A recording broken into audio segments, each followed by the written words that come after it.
ఓం నమః శివాయ. ఓం నమో నారాయణాయ. ఓం కర్మ నివారణ నరదృష్టి నివారణ కాళభైరవాయ నమో నమః. ఓం కాళకాలాయ విద్మహే కాళాతీతాయ ధీమహి తన్నో కాళభైరవ ప్రచోదయాతు. హరి ఓం. మా ఛానల్కి స్వాగతం. చూస్తున్న వీక్షకులకు ప్రేక్షకులకు ప్రియ కాళభైరవ భగవద్బంధులకి స్వాగతం పలుకుతూ మమ్మల్ని ఎంతగానో ఆదరిస్తూ ఉండబడినటువంటి ప్రియ సోదర సోదరీమణులకు, జ్యోతిష్ అభిమానులకు, సనాతన ధర్మ సంరక్షకులకి అందరికన్నా ముందుగా శ్రీ మహాశివరాత్రి పండగ శుభాకాంక్షలు. అంటే మన పెద్దవారు చెప్తుంటారు, ఏ రోజు మనం ఉపవాసం ఉండినా ఉండకపోయినా జన్మకో శివరాత్రి అంటూ ఉంటారు. కనుక అలాంటి మహాశివరాత్రి రోజున మహాదేవుడి యొక్క స్మరణ, ధ్యానము, అభిషేకము, అర్చన, దర్శనము, మహాదేవుడికి జలాభిషేకము, మహాదేవుడి యొక్క చంద్ర బిల్వదలము, ఏ కార్యక్రమాన్ని చేసినా తెలిసి ఓం నమ శివాయ అన్న, తెలియక ఓం నమ శివాయ అన్న పరమేశ్వరుడి యొక్క కృప కటాక్ష వీక్షణలు మన అందరిపైన ఉండాలని మనం కూడా మనసారా కోరుకుందాం. కలియుగ కాలంలో కష్టాలను, నరదృష్టిని, శత్రు ప్రభావాలను కలిగించేటువంటి అనేక దుష్టగ్రహాలు ప్రవహిస్తూ ఉంటాయి మన అందరిపైనను కూడా. మనల్ని రక్షించే కాళభైరవుడు మన చెంతగా ఉండగా మనకేల చింత? కనుక ఈ మాఘమాసంలో సంపూర్ణమైనటువంటి అసితాంగ కాళభైరవ స్వామికి స్మరణ చేత బ్రహ్మ మనకి ఏదైతే లలాట స్థానంలో రాశాడో వాటిని సంపూర్ణంగా కష్టాలను తొలగించుకొని ఐశ్వర్యప్రదాతమైనటువంటి సువర్ణ అధ్యాయానికి స్వాగతం పలకాలని మనం కూడా మనసారా కోరుకుందాం. 1వ తారీఖు 2వ నెల 2026 నుండి 28/2/2026 వరకు పుట్టినటువంటి వారందరికీ కూడా ముందస్తుగా జన్మదిన శుభాకాంక్షలు. గతంలో వివాహం చేసుకున్న వారికి వివాహ వార్షికోత్సవ శుభాకాంక్షలు. ద్వాదశ రాశుల్లో గ్రహ గమనాలు వీక్షింపచేద్దాం.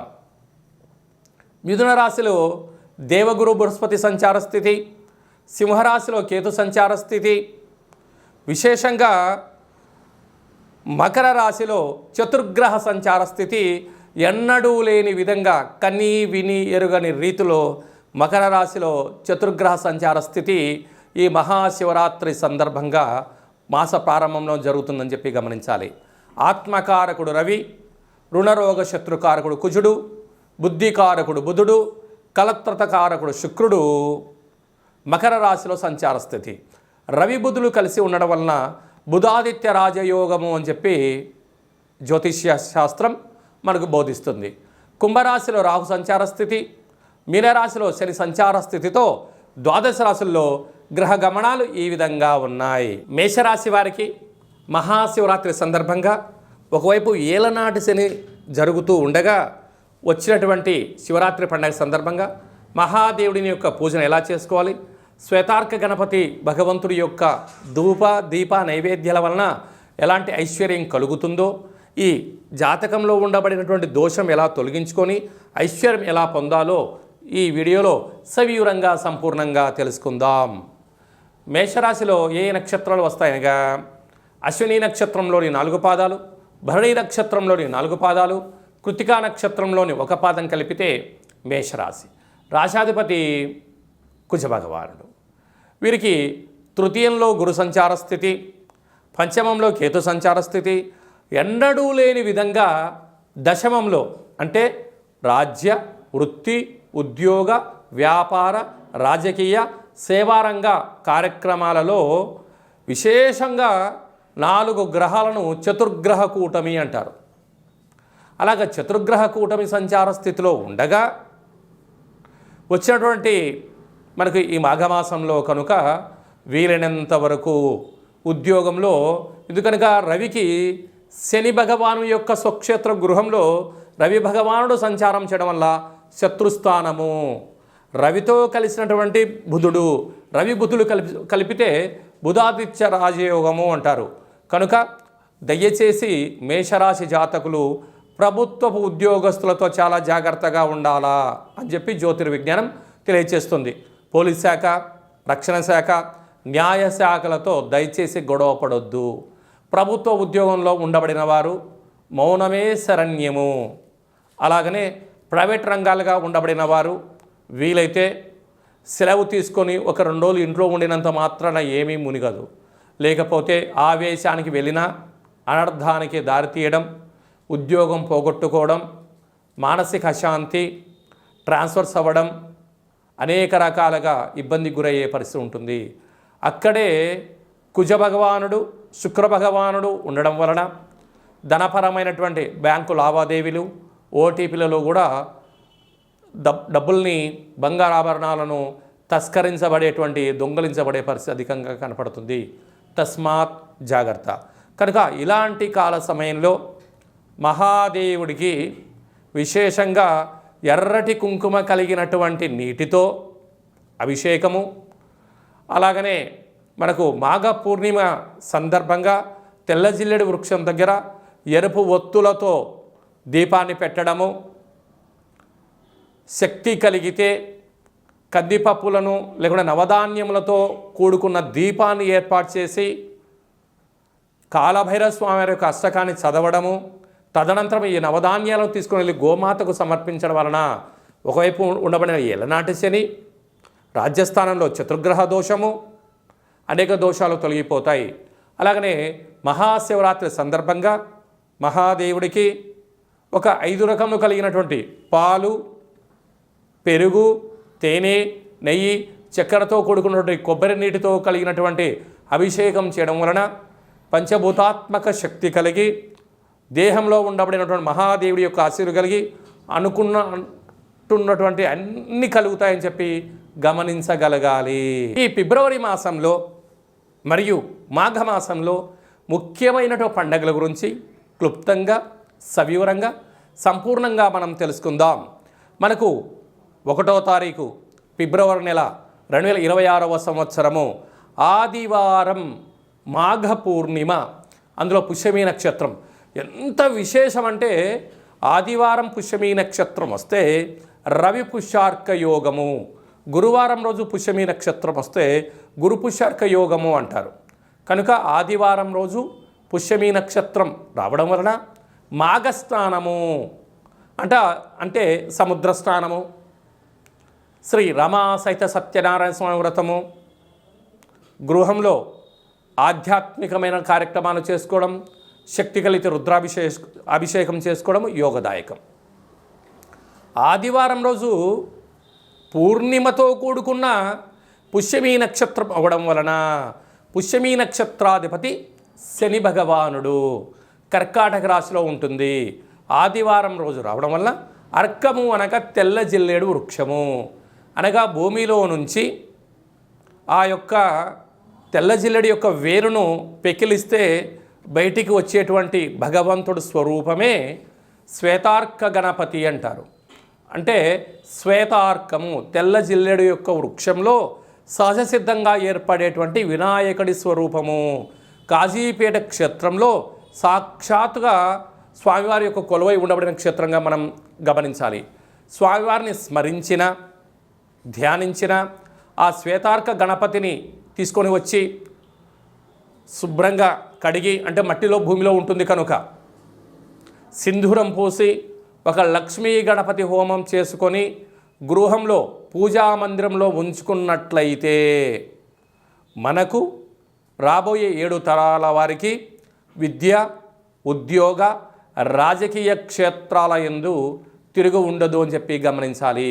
ఎందుకనగా కలియుగ కాలంలో పరిపాలన అంటే ఒక ఇంద్రుడిలాగా పరిపాలించాలన్నా, కుబేరుడులాగా ధనానికి ఐశ్వర్యవంతులు కావాలన్నా, విద్యార్థులు జ్ఞాన సంపద కావాలన్నా ధనం మూలం ఇదం జగత్ అని ఒక మాట. విద్యా వినయ సంపన్నం అంటారు. ఎంత మన దగ్గర డబ్బులు ఉన్నా పదవి, అలంకారము జీవితంలో భూషణము అంటారు. అంటే విద్య ద్వారా వినయం, వినయం ద్వారా ఉద్యోగం, ఉద్యోగం ద్వారా ధనం, ఆ ధనం ద్వారా పరిపాలన చేసే అధికార యోగ్యతను ఆదిపూజ్య మహాగణాధిపతి అంటే గణపతి స్వామి వారికి స్మరణ వలన ధ్యానం వలన మనకు కలుగుతుంది. ఈయన సాక్షాత్తుగా వృక్ష స్వరూపంలో భూమిలో కొలువై ఉంటాడు కనుక ఆదివారం రోజు పుష్యమీ నక్షత్రము మనకు ఫిబ్రవరి 1వ తారీఖున జరుగుతూ ఉంది. మన 2026వ సంవత్సరంలో అదృష్టం ఏమిటనగా జనవరి మాసంలోనే 18వ తారీఖున ఆదివారం అమావాస్య ఉందండోయ్. ఆ రోజైనను కుదరకపోతే ఈ రోజైనను ఆ తెల్ల జిల్లెడి యొక్క వృక్షాన్ని పెకిలించి ఆ వినాయక స్వామి వారి యొక్క వేరును తీసుకొచ్చి రూపం కలిగిన ఇంట్లో ఉంచుకొని సింధూరం పూసి గణపతి హోమం చేసుకున్నట్లయితే మనకు గృహంలో వాస్తు దోషం తొలగిపోతుంది.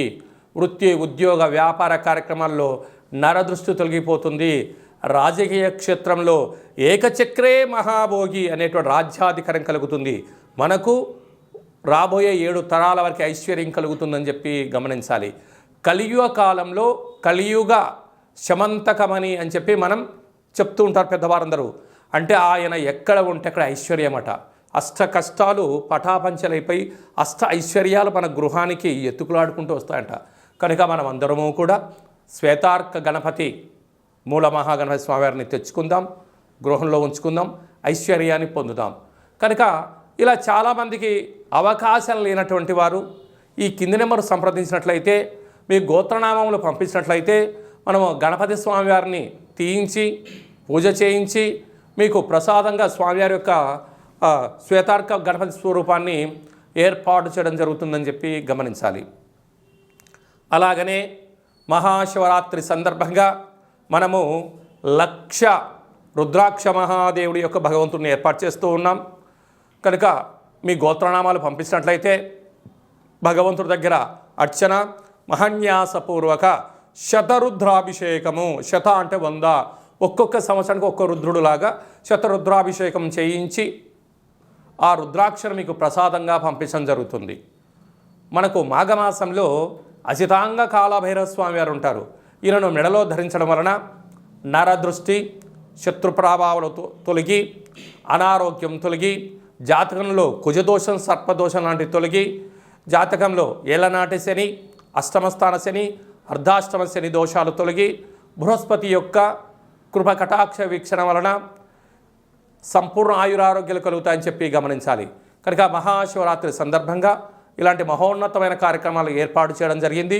మీ గోత్రనామాలు ఈ కింద నెంబర్కి వాట్సాప్ ద్వారా పంపించి సంప్రదించి ప్రసాదాన్ని స్వీకరించి మెడలో ధరించడం వలన అఖండ ఆయురారోగ్యాలు కలుగుతాయని చెప్పి గమనించాలి. అలాగనే మీ వ్యక్తిగత జాతకం తెలుసుకోవాలనుకుంటున్నారా? మీ యొక్క పేరు, పుట్టినటువంటి తేదీ, నెల, సంవత్సరం, సమయం రాసి మీరు వాట్సాప్లో పంపించగలిగినట్లయితే 100 సంవత్సరాల జాతకాన్ని రాసి పంపించి మీరు పుట్టినప్పుడు గ్రహ గమనాలు ఎలా ఉన్నాయి, ప్రస్తుతం ఎలా ఉంటున్నాయి, భవిష్యత్తులో ఎలా ఉండబోతున్నాయో సవివరంగా సంపూర్ణంగా తెలియజేయడం జరుగుతుంది. అలాగని చాలామందికి పెద్దవారికి, డేటా ఆఫ్ బర్త్లు లేనటువంటి వారికి మీ పేరు యొక్క మొదటి అక్షరాన్ని అనుసరిస్తూ రాశిని తెలియచేస్తూ రాశి యొక్క స్థితిగతులను చెప్తూ కాళభైరవ ఉపాసన చేత రమణ శాస్త్రం ద్వారా భూత భవిష్యత్ వర్తమానాన్ని తెలియజేయడం జరుగుతుంది. కనుక ఈ కింది నెంబర్ని వాట్సాప్ ద్వారా, కాల్ ద్వారా కానీ ఫోన్ ద్వారా కానీ అపాయింట్మెంట్ తీసుకొని సంప్రదించగలరు. జీవితాన్ని తెలుసుకుందాం, రాబోయే కాలంలో అష్ట కష్టాలు తొలగించుకుందాం, అష్టైశ్వర్య ప్రాప్తిని పొందుదామని చెప్పి చిన్న విన్నపం. అందరికీ మహాశివరాత్రి యొక్క శుభాకాంక్షలు. మహాదేవుడి యొక్క ఆశీస్సుల వలన నిండు నూరేళ్ల ఆయుర ఆరోగ్యాలని ప్రసాదించాలని మనం కూడా మనసారా కోరుకుందాం. నమస్తే అస్తు భగవన్ విశ్వేశ్వరాయ మహాదేవాయ త్రయంబకాయ త్రిపురాంతకాయ త్రికాగ్నికాలాయ కాలాగ్నిరుద్రాయ నీలకంఠాయ మృత్యుంజయాయ సర్వేశ్వరాయ సదాశివాయ శ్రీమన్మన్మహాదేవాయ నమో నమః. హరి ఓం. శతమానం భవతి శతాయు పురుష సతేంద్రియ ఆయుష్యేవేంద్రియే ప్రతిష్టతి. ధనం ధాన్యం బహుపుత్రలాభం శత సంవత్సరం దీర్ఘమాయు. సర్వే జనా సుఖినో భవంతు, లోకా సమస్తా సుఖినో భవంతు. సర్వం శివార్పణమస్తు. హరి ఓం. ఈ వీడియో మీకు నచ్చినట్లయితే లైక్ చేయండి, షేర్ చేయండి, మా ఛానల్ని సబ్స్క్రైబ్ చేసుకోండి. ఆధ్యాత్మికమైన భక్తి సమాచారాన్ని అందరికన్నా ముందుగా మీరు తెలుసుకోవాలి అనుకుంటున్నట్లయితే ఆల్ అనే బటన్ని టచ్ చేసి గంట బెల్లును కూడా టచ్ చేసి ఈ భక్తి సమాచారాన్ని భగవద్బంధువులకు, మిత్రులకు, స్నేహితులకు చేరవేసి హిందూ ధర్మాన్ని కాపాడండి.